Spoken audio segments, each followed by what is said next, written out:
दोस्तों नमस्कार, मैं संजय कुमार।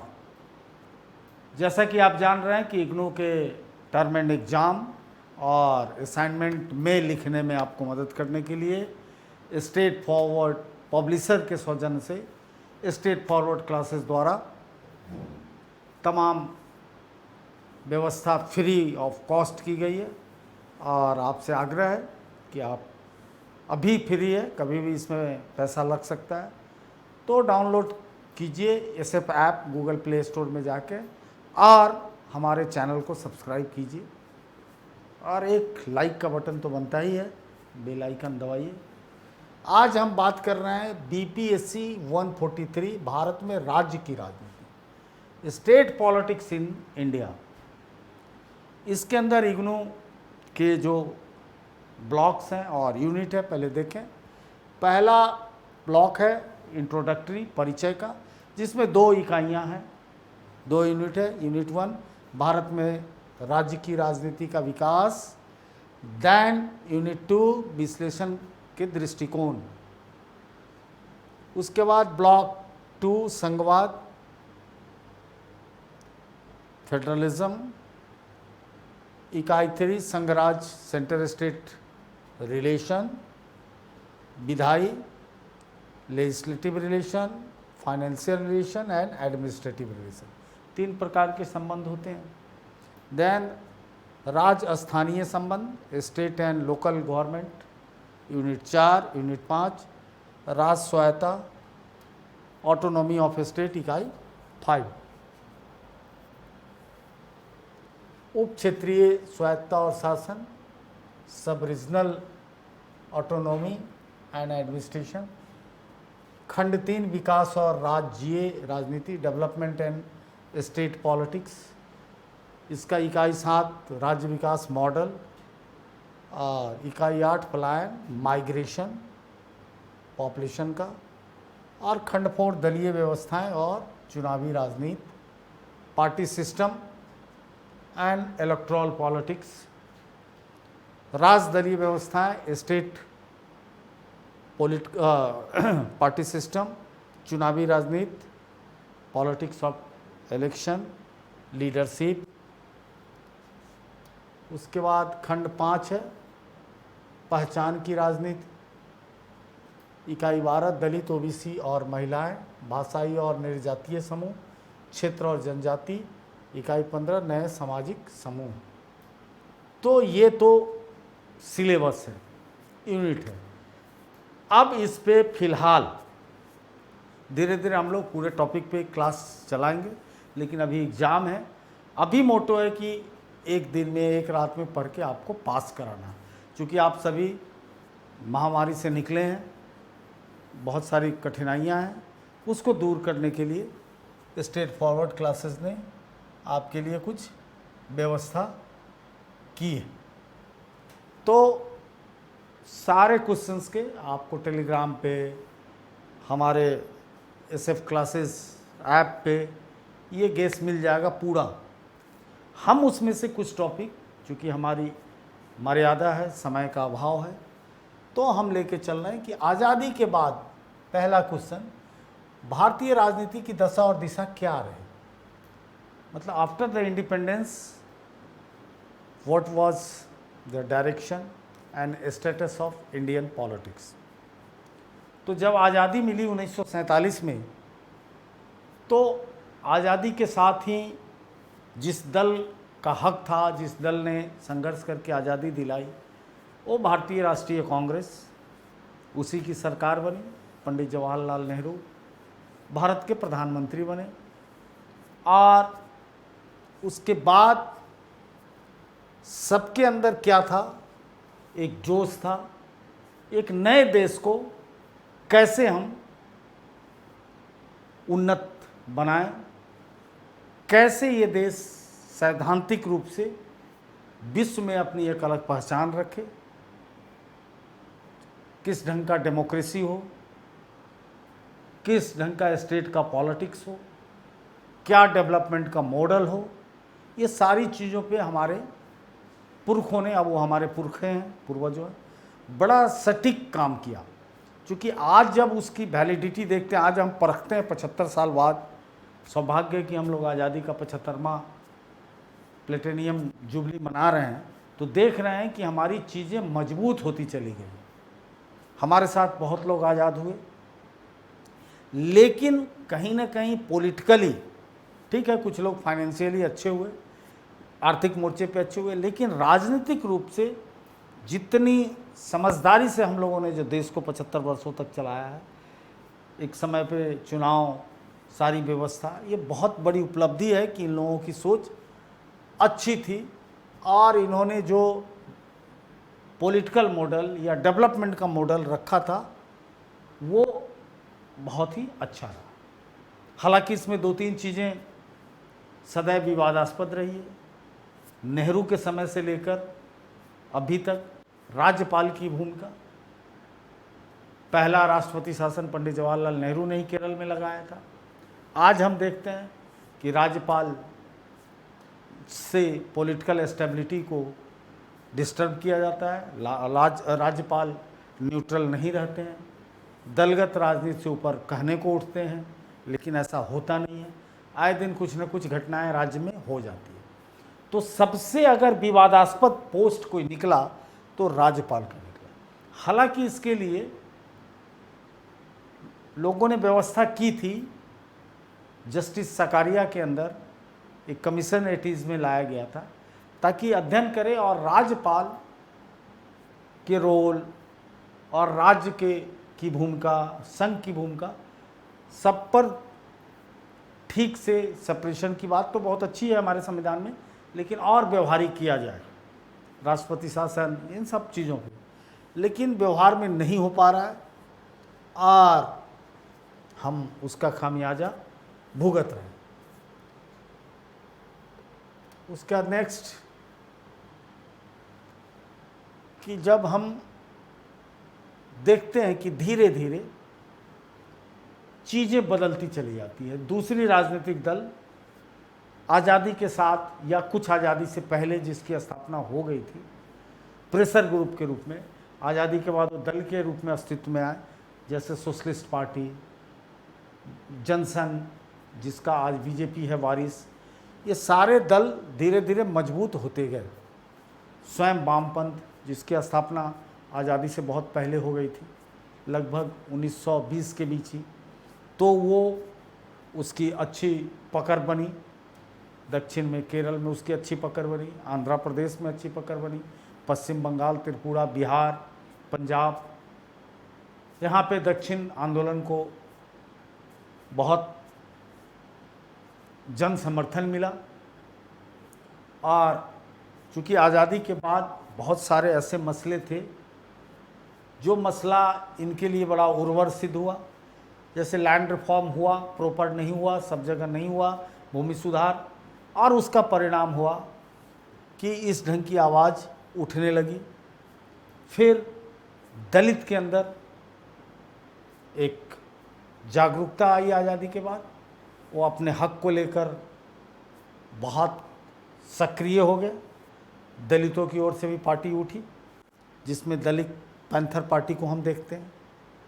तो समाज में आज़ादी के बाद जो संवैधानिक दायित्व मिला, उससे एक आवाज़ निकली और उस आवाज़ का प्रतिफल था कि भारत के राजनीतिक चाल चरित्र को बदला और कांग्रेस पार्टी का जो वर्चस्व था कहीं ना कहीं उसको शिथिल किया और उसमें भंगुरता लाया, उसको तोड़ा, क्रैक कराया। तो ये क्रैक कैसे हुआ? तो जैसे जैसे शिक्षा का विकास, सोच, अपने अधिकार की चेतना, वर्गीय समझ, जातीय स्ट्रैटिफिकेशन, स्तरीकरण, ये सारे फैक्टर्स मिलके कांग्रेस के अंदर, कांग्रेस के सामने चुनौती पेश की और इसका असर देश पे पड़ा, देश की राजनीतिक स्थिति पे पड़ा। और आज जो पैटर्न है देश का पॉलिटिकल सिचुएशन का, कि एक दौर था कि गठबंधन की सरकारों का पूरा बोलबाला रहा 90 में, लेकिन इन दिनों हम देख रहे हैं कि भारतीय जनता पार्टी हर जगह किसी न किसी शर्त पे सरकार बनाना चाहती है, चाहे दल बदल करा के पार्टियों को तोड़कर, मतलब एक सरकार बनाना चाहती है। गठबंधन का दौर शिथिल हुआ है, सफल नहीं हो रहा है। अभी हाल फिलहाल में उत्तर प्रदेश के चुनाव में हम लोगों ने देखा कि समाजवादी पार्टी तमाम गठबंधन के बाद भी सत्ता में वापस नहीं हुई। बिहार बड़ा गठबंधन को लेकर बड़े संशय की स्थिति में रहता है। पीछे बिहार में बीजेपी एनडीए की गवर्नमेंट थी, नेशनल डेमोक्रेटिक अलायंस, मतलब बीजेपी और जेडीयू। फिर ऐसी परिस्थितियां आई कि जेडीयू आरजेडी के साथ चला गया। तो लेकिन सब बहुत कम फ्यू स्टेट में ऐसा हो रहा है।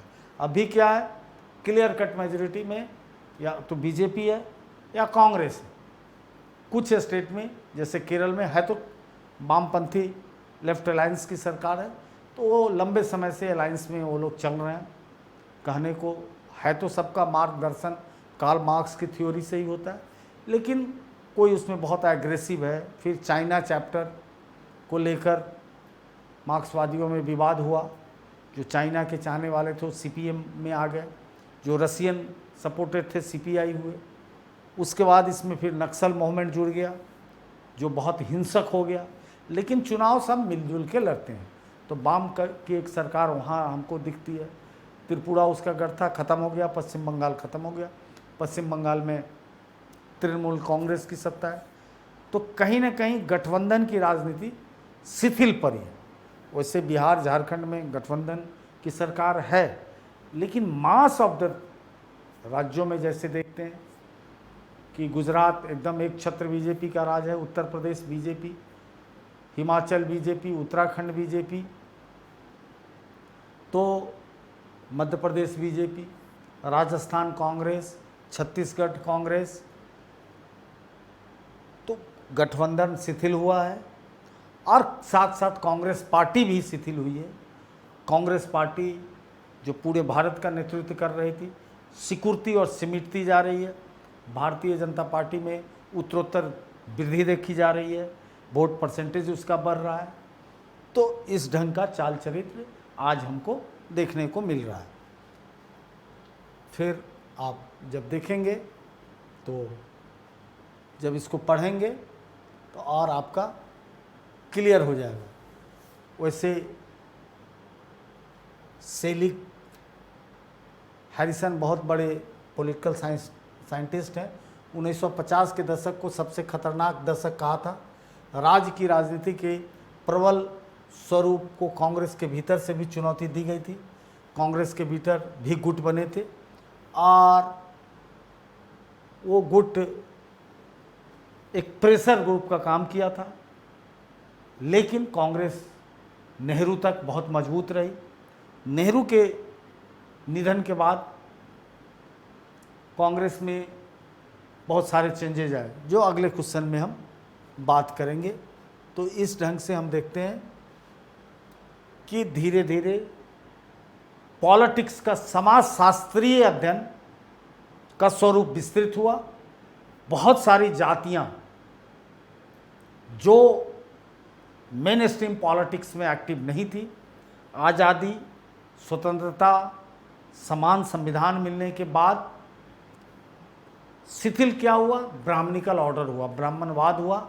तथाकथित उच्च जातियों का वर्चस्व कम हुआ। चूँकि अब वोट है, हर वोट का मूल्य बराबर है, तो जनसंख्या में तो बहुत कम है। परिणाम उनका मिला कि उनके हाथ से सत्ता का वर्चस्व जाता रहा। बहुमत उनके साथ थी जिनकी जनसंख्या में बहुमत की साझेदारी थी। और उस गुट से लीडर्स भी बहुत उभरे। जैसे पुराने लीडरों में चौधरी चरण सिंह का उभरना उत्तर प्रदेश में अपने आप में बहुत अर्थ रखता है।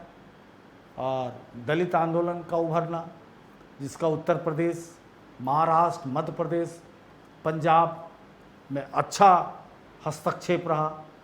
तो इस ढंग से सत्ता की भागीदारी सीमित नहीं रह गई, हर कोई अपने अधिकार के लिए लड़ने लगा। ये चालन चरित्र आज़ादी के बाद धीरे धीरे आता गया है। चूँकि आज़ादी के पहले जो कांग्रेस का लीडरशिप था उसमें भूपति, पूंजीपति और इंटेलेक्चुअल्स ज़्यादातर उच्च जातियों के लोगों का वर्चस्व था, लेकिन धीरे धीरे वो चीज़ें संविधान के लागू होने के बाद बदल जाती है और कहीं ना कहीं राजनीति धरती तक, ग्रास रूट तक पहुंचने का प्रयास पॉलिटिक्स कर रही है। बहुत सारे ऐसे ग्रास रूट के नेताओं को मौका मिला जो चारों ओर से भारत में इसकी आवाज़ उठी, कि जैसे मैंने बताया कि चौधरी चरण सिंह, बाद में उनके शिष्य के रूप में मुलायम सिंह उत्तर प्रदेश में हुए, बिहार में कर्पूरी ठाकुर का इमरजेंस हुआ जो इस तबके के थे, झारखंड में शिबू सोरेन आया झारखंड मुक्ति मोर्चा लेकर, कांग्रेस से अलग होकर तृणमूल कांग्रेस अस्तित्व में आई। तो सब जगह चीज़ें बदली। आज के परिप्रेक्ष्य में देखें तो एक फोर्स, छोटे फोर्स के रूप में आम आदमी पार्टी आया, गुड गवर्नेंस के नाम पे आया, क्रांति से निकला, गुड गवर्नेंस ऑनेस्टी को लेके चला, कल्याणकारी लुभावनी योजनाओं को लेके चला, जैसे उसका बहुत मास्टर स्ट्रोक रहा, फ्री बिजली, फ्री पानी, शिक्षा पे उसने ध्यान दिया, स्वास्थ्य पे उसने ध्यान दिया, एक स्टेट से दूसरा स्टेट उसने हासिल किया। तो कहीं ना कहीं अब वोटर की एक मानसिकता ये भी हो गई है, महंगाई के ज़माने में फ्री का महत्व बढ़ता जा रहा है। केंद्र सरकार द्वारा भी लगातार आंकड़ों में दावा किया जा रहा है कि 85% जनसंख्या को पेंडेमिक से लेकर 20 से लेकर अभी तक अनाज मुफ्त में दिया जा रहा है। तो इस ढंग के भी राजनीति के चरित्र उभरे। अब हर इलेक्शन में कहीं कोई लैपटॉप देने की बात करता है, कहीं साइकिल है, मतलब तरह तरह के लुभावने चीज़ें वोटर को दिया जा रहा है, जो एक खतरनाक चेतावनी नज़र आ रहा है कि कहीं ना कहीं वोटर को हम परचेज करना भी चाह रहे हैं, कहीं ना कहीं हम उसके मन में मतलब एक आर्थिक बंदरबाट का ही भी हिस्सा बनाना चाह रहे हैं। जो सवाल अब फिर से देश के लिए डिबेट में ला दिया है कि क्या चुनाव आयोग को इस पे एक्शन लेना चाहिए कि चीज़ें फ्री हो या ना हो, उससे जनतंत्र मजबूत नहीं हो रहा है, कमज़ोर हो रहा है, सही और गलत का आकलन इससे नहीं हो रहा। तो ये तमाम चीज़ें हैं जो आज की राजनीति का मुख्य परिदृश्य। अब दूसरा क्वेश्चन, कांग्रेस के प्रभुत्व या दलीय व्यवस्था के वर्चस्व का पतन क्यों हुआ? तो देखिए, एक घटना होती है, राजनीति को आर्थिक और सामाजिक कारणों के बगैर परिभाषित करना मुश्किल है। 1960 से 70 तक कांग्रेस में इंदिरा गांधी का इमरजेंस हुआ। एक बहुत ही गलत नारा लगा, India is Indira, Indira is India. तो कहाँ चला गया राजनीति कि जो सामूहिकता का बोधक था राजनीति, वो व्यक्तिवाद की ओर आ गया, कि एक व्यक्ति को इतना पावरफुल कर दिया गया कि भारत का पर्याय बन गया। क्योंकि बांग्लादेश की आज़ादी में हमने हस्तक्षेप किया, पाकिस्तान से वो खंडित हुआ, वैसे भी वो बेवकूफ़ी भरा फैसला था कि एक देश पश्चिम एक पूरब, दोनों की संस्कृति अलग, एक मछली खाने वाला, एक मटन खाने वाला, एक गोरी चमड़ी का, एक काली चमड़ी का, एक साड़ी और धोती पहनने वाला, एक पैंट शर्ट या पठान सूट पहनने वाला, एक मक्खन खाने वाला, एक सरसों तेल खाने वाला, तमाम विषमताएं थी। एक की भाषा बंगाली, बहुत ही क्लासिकल भाषा, एक की पंजाबी। तो विरोधाभास था उस बंटवारे में। बंटवारा ही ये तय कर दिया था कि ये टूटेगा। भौगोलिक रूप से इतनी दूरी, लैंड से कहीं मिलना नहीं, हवाई जहाज़ से आना जाना, सत्ता पे पंजाबी पाकिस्तानियों का कब्जा, बांग्लादेश की लगातार अवहेलना।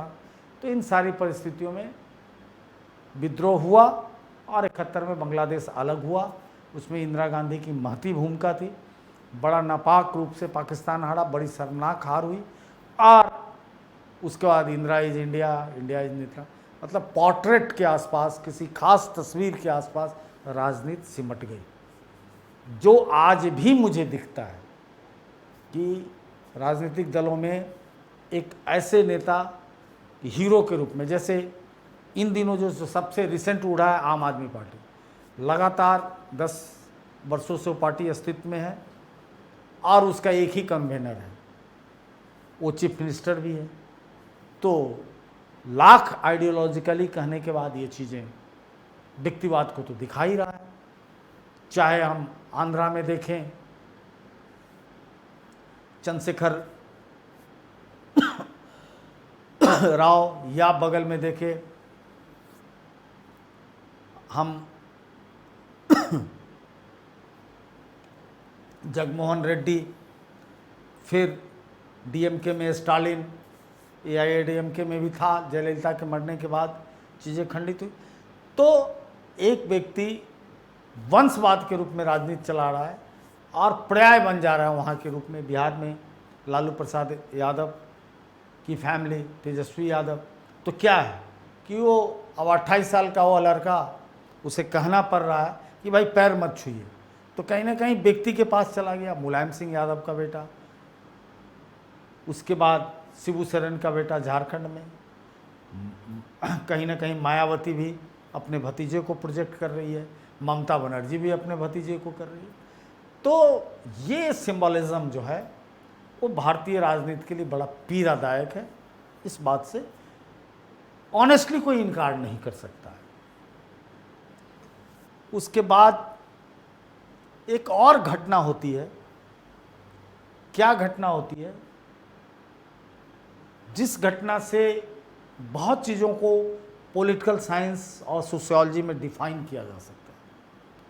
सर्वथा एक नई बात बता रहा हूँ आपको। हालांकि इसको ओबीसी, अदर बैकवर्ड कास्ट को डिफाइन करने में इस तर्क को लिया जाता है, लेकिन ये राजनीति में जो इतना बड़ा चेंजेस आया, कास्ट बेस्ड राजनीति जो इतना स्ट्रांग हो गया, उसके पीछे अगर कोई एक इंस्ट्रूमेंट बहुत महत्वपूर्ण है आर्थिक कारक के रूप में, तो है हरित क्रांति, ग्रीन रिवॉल्यूशन। ग्रीन रिवॉल्यूशन ने क्या किया कि खेती को खुशहाल कर दिया। नहीं तो मैक्सिमम लोग अपने खेत से अपना जीविकोपार्जन नहीं कर पा रहे थे, लेकिन ग्रीन रिवॉल्यूशन आने से अच्छे सीड्स, अच्छे खाद, अच्छी सिंचाई की व्यवस्था होने लगी हिंदी पट्टी में। शुरू तो जरूर पंजाब हरियाणा से हुआ, लेकिन उसका प्रभाव पड़ा। उसके बाद बिहार, उत्तर प्रदेश में गेहूं का उत्पादन बहुत बढ़ गया। तो जो कृषक जातियां थीं, यादव, कुर्मी, उन जातियों में कैपिटल फॉर्मेशन हुआ, पूंजी का निर्माण हुआ। वो थोड़ा सा दाल रोटी की समस्या से बाहर निकले। शिक्षा का भी विकास हुआ, सारी फ्री शिक्षाएं थी, तो बौद्धिक वर्ग भी उनके अंदर पैदा लिया। Doctors, engineers, advocate, journalist. तो ये चेतना, वर्गीय चेतना, उन्हें अपने हक की ओर ले गया। और वो इस जो अंग्रेज के ज़माने का सेंसस था, उससे उन्होंने अपना पॉपुलेशन निकाला। और इसको कहते हैं, मैं इसको कहता हूँ पॉपुलेशन मैनिया, जो आज भी बिहार से वो आवाज़ उठ रही है, जो अच्छी नहीं है। चूँकि बिहार में अगर जातीय जनगणना होने जा रही है, उससे क्या होगा, मुझे इस बात से मतलब कोई गुरेज नहीं है कि कोई अपनी जाति के बीच अपने वर्चस्व क्या रखे, तो ठीक है, ये उसकी समस्या है। लेकिन कल को क्या होगा कि जाति अपनी हर जगह अपने जनसंख्या के हिसाब से अगर अपना रिप्रेजेंटेशन मांगती है, तो क्या होगा कि योग्य व्यक्ति नहीं आ पाएंगे। अयोग्य व्यक्ति को भी इसलिए रखना होगा कि ये फला जात से है। और कल को आज जैसे हम जेंडर बेस्ड बजट की बात करते हैं, 50% महिलाएं हैं, बजट में कितना उनका सरोकार है, इसकी बात करते हैं, अच्छी बात है। पॉलिटिकल पार्टिसिपेशन की बात जेंडर पे करते हैं। बहुत सारे लोकल सेल्फ गवर्नमेंट में 50% तक रिजर्वेशन जेंडर को मिल चुका है। 1/3 तो 73 अमेंडमेंट कहता है कि 1/3 तो देना ही है महिलाओं को, लेकिन जैसे बिहार 50% दिया, अच्छी बात है। भारत सरकार में भी, मतलब पार्लियामेंट में भी 33% का बिल पेंडिंग है। चूँकि उसमें कई केस खड़ा हो जाते हैं कि जातीय आधार पे भी यहाँ भी सीट का आरक्षण किया जाए। तो महिला शुरू से माना गया कि खुद वो वल्नरेबल है, खुद वो अच्छी स्थिति में नहीं है, वो जेंडर होने के चलते ही, और उसमें भी अगर रिजर्वेशन हो जाए दलित महिला के लिए इतना, ओबीसी के लिए इतना, अपर कास्ट के लिए, तो दुखद होगा, फिर वो महिला का कल्याण नहीं होगा। लेकिन इस पर डिबेट चलता है कि लगता है कि अपर कास्ट की महिलाएं आ जाएंगी, फिर दलित महिलाएं पिछड़ जाएंगी। नहीं, ऐसा नहीं है। एक पीड़ा जेंडर सेंस में अगर सोचेंगे तो महिला होने का मिलता है। खैर, उस डिबेट में नहीं जाएंगे। मेरा ये कहना है कि अगर कास्ट बेस्ड बजट की बात हो गई कि 20% है, हमारे 20% हमारी पॉपुलेशन है, तो उसके कल्याण के लिए आप बजट में क्या कर रहे हैं, वो बहुत खतरनाक आवाज़ सुनाई दे रही है मुझे। अगर ऐसा हुआ तो अयोग्यता का एक दौर चलेगा, इससे कोई मतलब मना नहीं कर सकता। दूसरी बात कि कांग्रेस के प्रभुत्व तो कम होने का कारण बता दिया कि कांग्रेस में पार्टी से अधिक व्यक्ति मजबूत हो गया।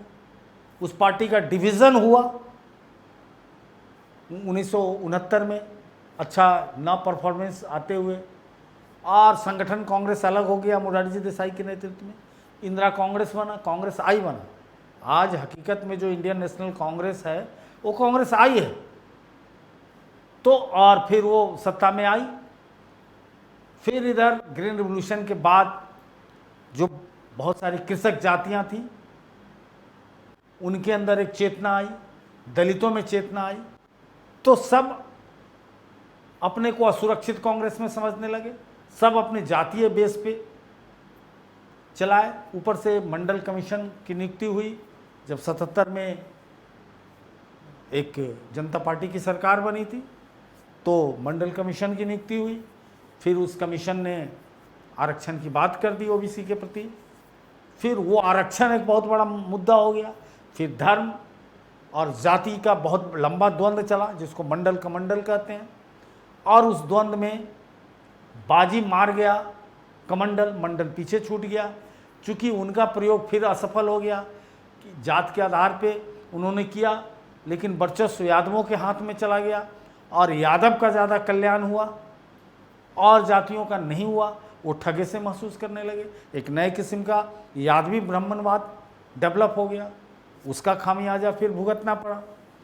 तो ये बराबर ये सवाल भारतीय राजनीति में रहा, और इसके चलते बहुत लंबे समय से उत्तर प्रदेश से कांग्रेस गायब हो गई, जो गढ़ उसका हुआ करता था। उसके पीछे यही सारे फैक्टर्स हैं।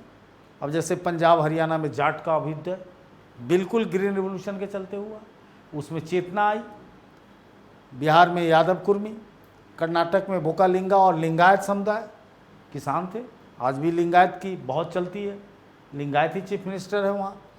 उसके बाद उत्तर प्रदेश में फिर उसी ढंग से यादव और जाटों का गठजोड़ चला। अभी भी के इलेक्शन में यादव और जाट का गठजोड़ था।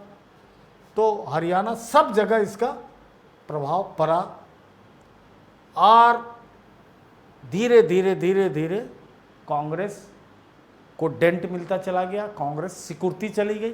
लेकिन एक बात हुआ, धर्म के नाम पे चूँकि लोग ऊब गए, इस मॉडल ने अच्छा शासन नहीं दिया कि जो जाति का यादव का बना बिहार यूपी लंबे समय तक यादवीकृत राज्य रह गए, राजतंत्र जैसा व्यवहार हुआ, सर्वमंगल की भावना कम हुई। तो अंत में बैक बहुत चालाकी से भारतीय जनता पार्टी घुसी धर्म का एजेंडा लेकर। चूँकि उसका फोकस 85% हो गया, 85% हिंदू है, हिंदुत्व को जगाया उसने, और जगा के उसका फ़ायदा उसे मिला। तो फेल्योर हुआ जातीय राजनीति, और अब धार्मिक राजनीति चल रही है। अब इसका कब एक्सपायरी डेट है, ये पॉलिटिकल साइंटिस्ट के लिए बहुत ही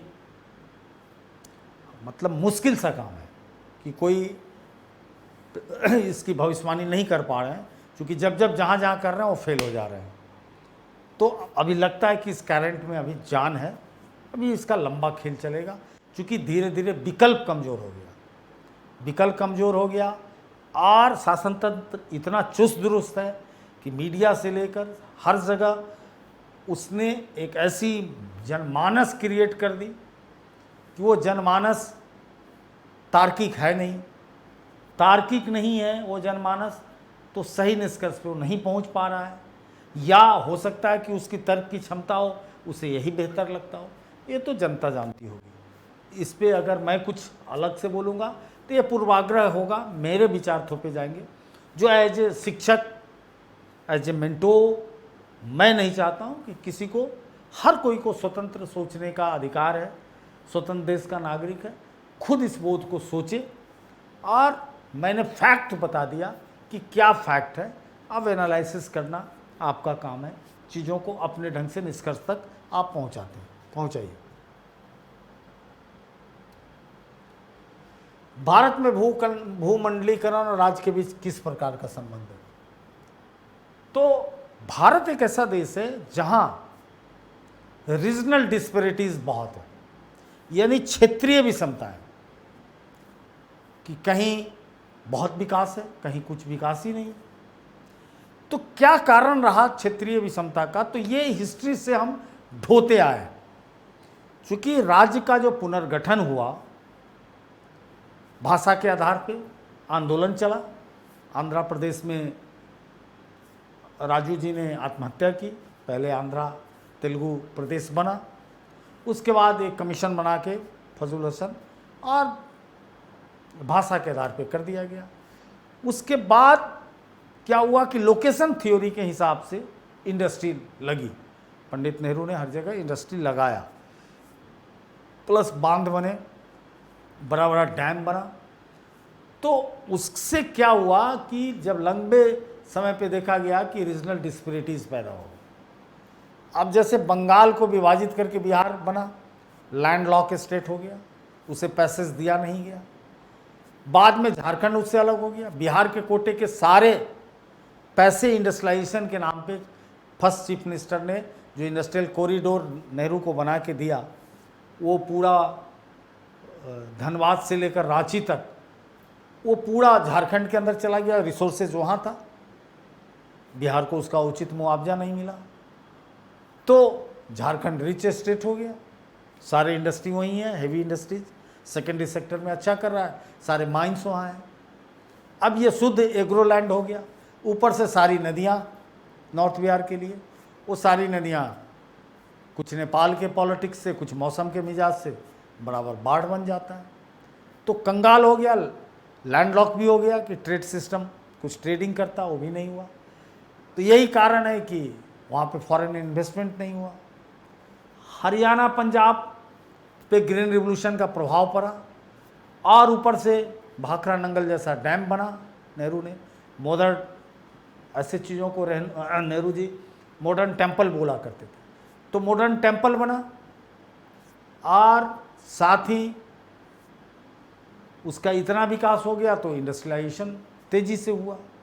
दक्षिण में शासन व्यवस्था अच्छी रही, शिक्षा का ठीक से प्रसार हुआ, तो दक्षिण शैक्षिक रूप से आगे बढ़ा, और जब भूमंडलीकरण हुआ तो सारा पैसा दक्षिण में चला गया, बेंगलोर, हैदराबाद, चेन्नई, चूँकि उसमें स्टेट को आज़ाद किया गया कि वो अट्रैक्ट करे लोगों को, अट्रैक्ट हुआ, सेंटर का बहुत उसमें इंटरवेंशन नहीं था, तो सारा आज भूमंडलीकरण का पैसा चला गया दक्षिण भारत में।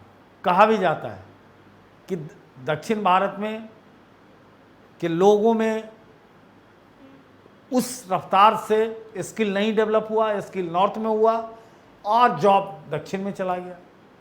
दक्षिण भारत की आज ये हालत है कि Bimaru state, B for Bihar, M for Madhya Pradesh, R for Rajasthan, U for Uttar Pradesh, Bimaru state से हर चीज़ में बहुत आगे चला गया। अब ये भी सोच उठने लगी है कि मैं इन लोगों को कहाँ क्यों ढोऊं, चूँकि उनका जीएसटी में योगदान ज़्यादा है, सारी मल्टीनेशनल कंपनियां वहाँ अच्छा कर रही हैं,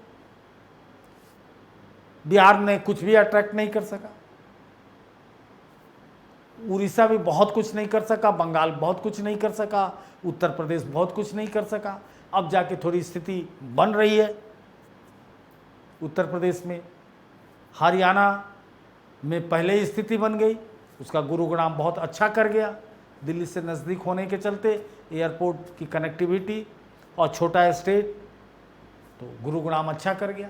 तो इस ढंग से वैश्वीकरण ने किस चीज़ को उपजाया, तो रीजनल डिस्पैरिटीज़ क्रिएट कर दिया, जो आने वाले समय में भारत के लिए बहुत बड़ी चुनौती है कि प्रति व्यक्ति आय में हरियाणा भी नंबर 1 पे चला गया और प्रति व्यक्ति आय में बिहार सबसे पीछे चला गया, जबकि टैलेंट, लेबर सब बिहार का, लेकिन अपॉर्चुनिटी उसको नहीं है। अपॉर्चुनिटी नहीं होने के चलते, चूँकि उसके मिनरल्स माइंस के खान अलग चले गए, कनेक्टिविटी उसका पुअर हो गया, तो पैसा सेंटर के ग्रांट पे डिपेंड किया, अपना रिसोर्स नहीं पैदा किया। अपना रिसोर्स नहीं पैदा किया तो अपने एजुकेशन सिस्टम को ख़त्म कर लिया, अपने हेल्थ सिस्टम को ख़त्म कर लिया, और सबके लिए पलायन होने लगा। उत्तर प्रदेश से लेकर दिल्ली तक लोग स्वास्थ्य के लिए आते हैं, शिक्षा के लिए आने लगे, या और बाहर चले गए, महाराष्ट्र पूना चले गए। तो क्या हुआ, पैसा किसका, वेल्थ कहाँ जा रहा है, तो उस इलाके के जीडीपी को मजबूत कर रहा है, तो खोखला का खोखला बनता चला गया। तो ये भूमंडलीयकरण का बहुत बड़ा कुप्रभाव रहा। एक बड़ी अच्छी किताब है लॉरेंस सेज की, खैर इग्नू वाले को टाइम नहीं मिलता है, लेकिन कोई अगर यूपीएससी पर्पज से वीडियो देखता हो तो इस पुस्तक को जरूर पढ़ना चाहिए। फेडरलिज्म विदाउट द सेंटर, बिना केंद्र के संघवाद, यही है ग्लोबलाइजेशन की असली परिभाषा। क्योंकि बहुत सारे पावर ग्लोबलाइजेशन में लिबराइजेशन के चलते सेंटर को मिल गया और फेडरलिज्म विदाउट ए सेंटर क्रिएट हुआ, और जिसके चलते डिस्पैरिटीज पैदा हुई है, और एक दुष्परिणाम के रूप में भूमंडलीकरण भारत में दिख रहा है। नेक्स्ट, पूर्व चरण में संभव नहीं। भूमंडलीकरण अंतर्राज्यीय संस्थाओं का पतन का भी कारण माना जाता है। सेज का कहना है कि अंतर शासकीय सहयोग से अंतर अधिकार क्षेत्र प्रतियोगिता, इंटर जुडिशनल कंपटीशन को बढ़ावा दिया, और भूमंडलीकरण के चरण में दलीय व्यवस्था में भी बदलाव देखने को मिलता है। अधिकांश राज्यों में 2 या 2 से अधिक दलों का उदय एक प्रमुख दल के रूप में हुआ। पहले एक दल होता था, दूसरा दल बहुत छोटा होता था। राज्य स्तरीय दल किसी विशेष क्षेत्र, धर्म, जाति की तरफ झुक जाते हैं, और एक गठबंधन मोर्चा चुनाव से पहले, चुनाव के बाद गठबंधन होने लगा, और उसका प्रभाव उसमें दिखने लगा। इसमें सबसे प्रमुख उदाहरण इस प्रकार है, बहुजन समाज पार्टी, जिसका प्रमुख आधार उत्तर प्रदेश, पंजाब, मध्य प्रदेश में है। समाजवादी पार्टी, अकाली दल, राष्ट्रीय लोक दल उत्तर भारतीय राज्यों में, बीजू जनता दल पूर्वी भारत मतलब उड़ीसा, दक्षिण भारत में Telugu Desam party, AIA, DMK और शिवसेना पश्चिम भारत में, और NCP nationalist Congress party Maharashtra में इत्यादि। तो ये सब दल सक्रिय हुए हैं कहीं ना कहीं आफ्टर ग्लोबलाइजेशन, और ये पैटर्न हमको देखने को मिला। तो इस तरह से 3 क्वेश्चंस हम लोगों ने आपको बता दिया इस गेस्ट पेपर के अंदर। अब आप वहाँ से देख लीजिए, वैसे मैं एक नज़र आपको गेस्ट पेपर का दिखा देता हूँ पीडीएफ फॉर्मेट में कि क्या हम देने जा रहे हैं आपको, उसको देखिए। और देखिए, जैसे पहला क्वेश्चन नहीं है आज़ादी के बाद, जो अच्छी तरह आपको मैंने समझा दिया। दूसरा का क्वेश्चन है कांग्रेस के प्रभुत्व, जो मैंने बता दिया। तीसरा क्वेश्चन भूमंडलीयकरण और राज्य के बीच किस प्रकार के संबंध है, बता दिया। चौथा प्रश्न, राज्यों के पहचान की राजनीति के लिए उत्तराधुनिक पोस्ट मॉडर्न दृष्टिकोण लागू होती है, चर्चा कीजिए। बहुत इंपॉर्टेंट क्वेश्चन है, इसको आप गेस्ट पेपर से पढ़ लीजिए, समय आपके पास है।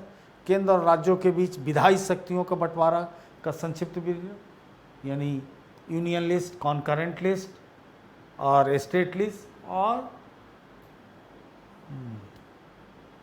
और जो पावर है रेसिडुअल पावर, जिसके अंदर राज्य से पावर छीनकर सेंटर बहुत सारे कानून को बना सकता है।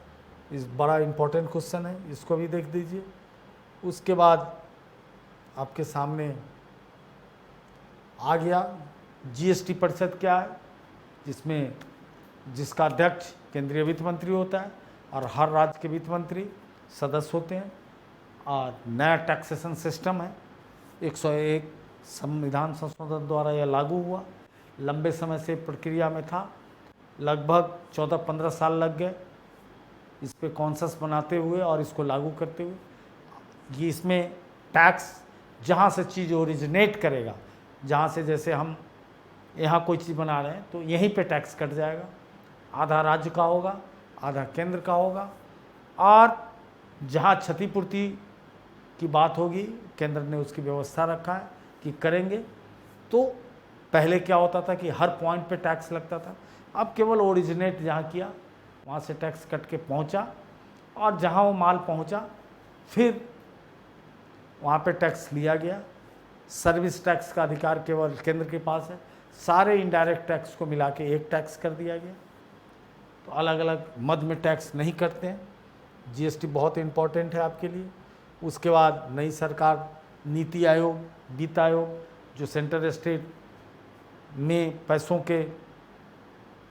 का कैसे शेयरिंग हो, संसाधन का, आर्थिक संसाधनों का, इसके लिए वित्त आयोग की व्यवस्था है संविधान में। उसके बाद नीति आयोग, पहले योजना आयोग था, अब ये प्लानिंग कमीशन नीति आयोग 2014 से बन गया। तो ये सब शॉर्ट नोट्स के बड़े अच्छे सवाल हैं।